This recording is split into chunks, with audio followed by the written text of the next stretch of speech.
විද්‍යුත් කෝෂයක දෙකළවරට volt මීටරයක් සම්බන්ධ කර ඇති අවස්ථාවකට අදාළ පහත ප්‍රකාශ සලකන්න. අලමයි විද්‍යුත් කෝෂයක් ඒකට වෝල්ට් මීටරයක් සම්බන්ධ කරලා තියෙනවා. ඒකට අදාළ ප්‍රකාශන කීපයක් දෙන්න බලමු. A. කෝෂය සහ වෝල්ට් මීටර යන දෙකම පරිපූර්ණ උපකරණ නම් පමණක්. වෝල්ට් මීටරයේ පාඨාංකය කෝෂයේ විද්‍යුත්ගාමක බලයට සමාන වේ. ආයේ කියන්නේ ළමයි මෙන්න මේ දෙන්නම පරිපූර්ණ වුණොත් විතරයි මේ වෝල්ට් මීටරය මගින් මෙයාගේ ඇත්ත විද්‍යුත්ගාමක බලය බලා ගන්න පුළුවන් කියලා. ඒක තමයි කියන්නේ.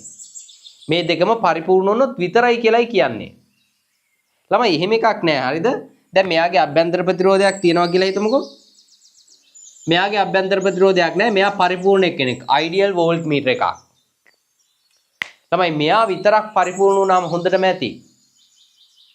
හරි? මෙයා විතරක් පරිපූර්ණ වුණාම හොඳටම ඇති. හේතුව මෙයා පරිපූර්ණයි කියන්නේ මෙන්න මේ වගේ අරපු ස්විච් එකක් මේ පරිපථය හරහා කරන්ට් කියන්නේ නැහැ. එතකොට මෙයාගේ තියෙන අභ්‍යන්තර ප්‍රතිරෝධය හරහා විභව වැස්මක් නැහැ. කෙලින්ම මෙන්න මේ විද්‍යුත්ගාමක බලය පෙන්නනවා. ඒ නිසා මෙයා විතරක් පරිපූර්ණ වුණා හොඳටම ඇති. ඒ නිසා පළවෙනි ප්‍රකාශය වැරදි. මොකද ළමයි කියන්නේ දෙකම පරිපූර්ණ වෙන්න ඕන කියලා. දෙකම පරිපූර්ණ වෙන්න ඕනේ නැහැ. එකක් පරිපූර්ණ වුණත් වැඩේ හරි. ඒ නිසා ඒ වැරදි. අපි බලමු. අප්පා උත්තර තුනක් අයින් කරලා දාන්න පුළුවන්. පළවෙනි එකයි තුන්වෙනි එකයි පස්වෙනි එකයි. සත්‍යවනේ වහන්නේ. ඒ නිසා උත්තර තුනක් අයින් කරලා දානවා. B බලමු. කෝෂය හා වෝල්ට් මීටර යන දෙකම පරිපූර්ණ නොවන විටදී පමණක්.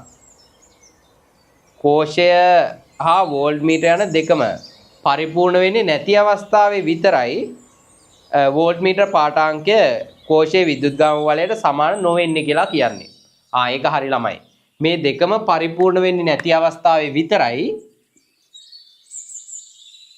මේ විද්‍යුත්ගාමක බලය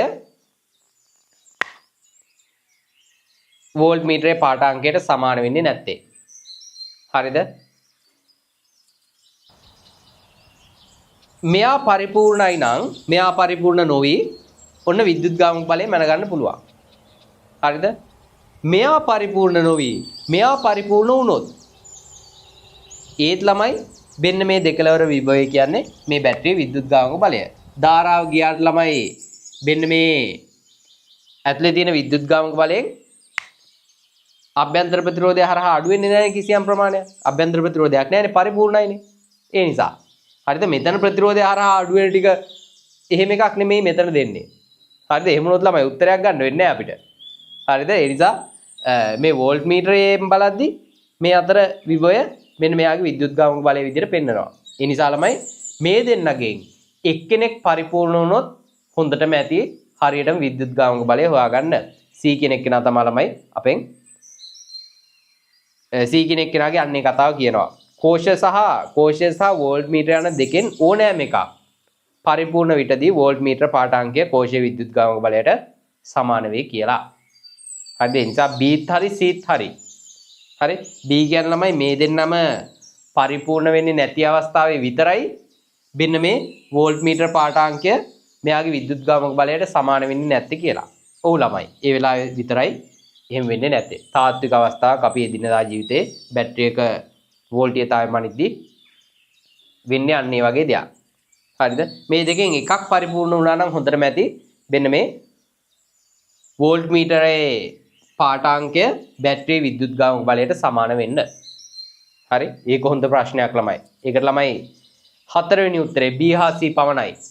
අන්න ළමයි ප්‍රශ්නේ. ඒවා ළමයි ටිකක් පැටලිලි සාගත ප්‍රශ්න.